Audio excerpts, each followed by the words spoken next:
ఈ తిరుమల క్షేత్రంలో భక్తులందరూ కూడా రుచి కలిగినటువంటి భోజనాన్ని ఇక్కడ ఉచితంగా పొందటానికి అర్హులే.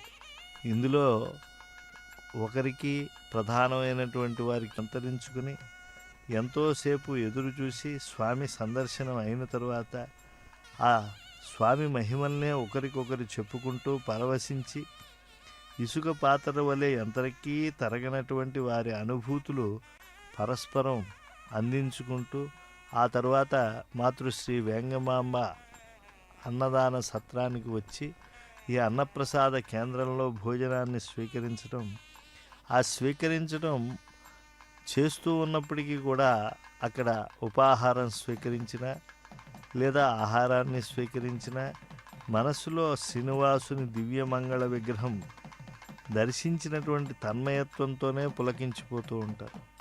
ముఖ్యమంత్రి వర్యులు స్వయంగా వడ్డన కూడా చేస్తూ ఉన్నారు. తన పౌత్రునితో కలిసి కేవలం స్వామి సేవలో మేము కూడా దాసుల్లానే ఉండాలి. ఈ క్షేత్రంలో వచ్చేటువంటి దివ్య ఆళ్వారుల భావన ఇది.